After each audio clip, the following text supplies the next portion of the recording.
Célula. Pequeño grupo estudio bíblico de la Iglesia Presbiteriana Coreana de Baiside. Autor, Reverendo Dr. David Chon-sik Lee.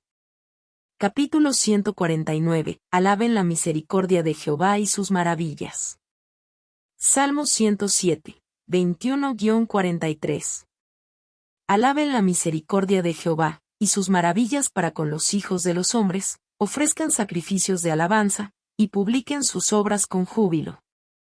Los que descienden al mar en naves, y hacen negocio en las muchas aguas, ellos han visto las obras de Jehová, y sus maravillas en las profundidades. Porque habló, e hizo levantar un viento tempestuoso, que encrespa sus ondas. Suben a los cielos, descienden a los abismos, sus almas se derriten con el mal. Tiemblan y titubean como ebrios, y toda su ciencia es inútil. Entonces claman a Jehová en su angustia, y los libra de sus aflicciones. Cambia la tempestad en sosiego, y se apaciguan sus ondas. Luego se alegran, porque se apaciguaron, y así los guía al puerto que deseaban. Alaben la misericordia de Jehová, y sus maravillas para con los hijos de los hombres. Exáltenlo en la congregación del pueblo, y en la reunión de ancianos lo alaben.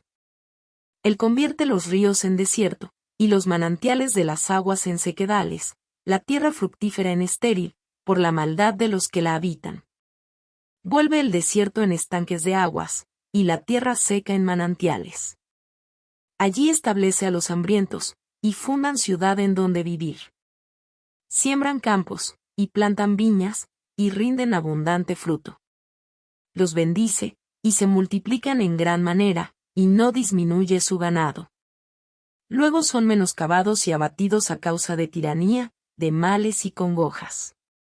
Él esparce menosprecio sobre los príncipes, y les hace andar perdidos, vagabundos y sin camino. Levanta de la miseria al pobre, y hace multiplicar las familias como rebaños de ovejas. Véanlo los rectos, y alégrense, y todos los malos cierren su boca, quien es sabio y guardará estas cosas, y entenderá las misericordias de Jehová. El autor de Salmos, ¿por qué tenemos que alabar a Dios? ¿Y cuál es la enseñanza que le da esto a usted? En el texto de hoy, proclama que Dios es el soberano en la historia de la humanidad. Primero en los versículos 23 a 27 dice que Dios es el soberano de toda la creación del mundo y es el que gobierna todo y al contrario los humanos es un ser tan débil que no puede hacer nada. 23 Los que descienden al mar en naves, y hacen negocio en las muchas aguas, 24 Ellos han visto las obras de Jehová, y sus maravillas en las profundidades.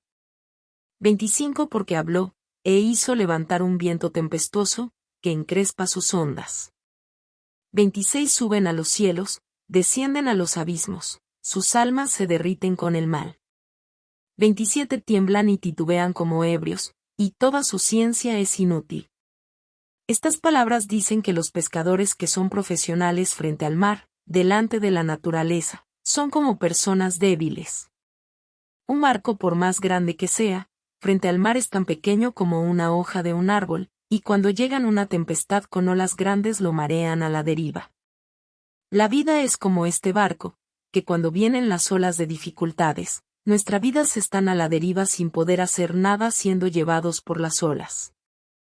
Y el texto de hoy compra nuestras vidas como un barco en alta mar porque así es el mundo en que vivimos, un mar peligroso, como un mar de sufrimiento, la vida es un mar de sufrimiento.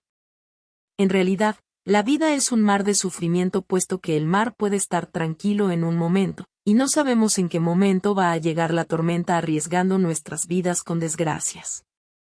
¿Y cómo debemos vivir esta vida de mar de sufrimientos? En el versículo 28 a 32 dice, 28 Entonces claman a Jehová en su angustia, y los libra de sus aflicciones. 29 Cambia la tempestad en sosiego, y se apaciguan sus ondas. 30 Luego se alegran, porque se apaciguaron, y así los guía al puerto que deseaban. 31 Alaben la misericordia de Jehová, y sus maravillas para con los hijos de los hombres. 32 Exáltenlo en la congregación del pueblo, y en la reunión de ancianos lo alaben. Estas palabras dicen que cuando nos encontremos en un mundo como el profundo mar, en nuestras angustias, clamemos a Dios para que apaciguan las tempestades de nuestras vidas. En otras palabras, nosotros los cristianos que vivimos en un mar de mundo impredecible solo debemos de confiar y pedir a Dios que nos guarde. Y también nos enseña el método de cómo enfrentar y salir adelante del desastre de las enfermedades. Eso es clamar y pedir ante Dios por su salvación. Ahora bien, ¿por qué Dios desea tanto que oremos a Él? Porque la oración es reconocer a Dios como el soberano de todas las cosas y sin la ayuda de Dios no podemos hacer nada en este mundo peligroso.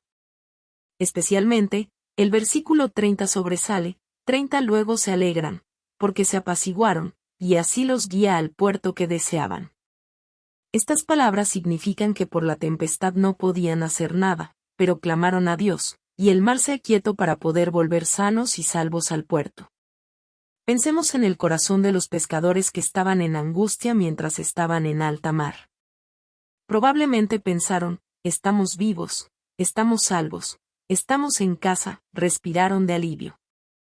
Y esto solo pudo ocurrir es porque ellos clamaron a Dios para que se detengan las tempestades. El versículo 31 y 32 dicen que nosotros los cristianos debemos de alabar a Dios, porque vivimos bajo la gracia y por el favor de Dios en este mundo hostil. Por tanto, Dios que hace estas grandes obras. Al Dios misericordioso debemos de alabar a Dios. En los versículos 35 a 38 dice lo que va a ocurrir a las personas que viven confiando en Dios. 35 vuelve el desierto en estanques de aguas, y la tierra seca en manantiales. 36 allí establece a los hambrientos, y fundan ciudad en donde vivir. 37 siembran campos, y plantan viñas, y rinden abundante fruto. 38 los bendice, y se multiplican en gran manera, y no disminuye su ganado. Estas palabras dicen que las personas que respetan, viven de acuerdo con la voluntad de Dios y confían en Dios. Pudiera que la vida de esta persona fuera como un desierto, pero Dios va convirtiendo su vida como una tierra fértil. Tengan fe en esto, a pesar de mi situación, posición y condición son malas. Cuando obedecemos y confiamos en Dios, Dios transforma en una tierra fértil. Yo he observado a múltiples personas que regresan a Dios y cuando oran, sus vidas se han transformado. Por tanto, en estas horas también, esperamos en Dios, que nos escucha nuestras oraciones y cambian todo nuestro entorno. Pero esas personas que respetaban y confiaban en Dios, pero por su abundancia abandona a Dios, ocurren estas cosas. En el versículo 39 y 40 dice: 39 luego son menoscabados y abatidos a causa de tiranía, de males y congojas. 40 les esparce menosprecio sobre los príncipes, y les hace andar perdidos, vagabundos y sin camino. Estas palabras advierten a las personas que porque sienten que pueden respirar y están en suficiente abundancia, vuelven al mundo les puede pasar. A través de desastres y desgracias los menoscaban y abaten. Y concluye el versículo 43 que debemos vivir de esta forma.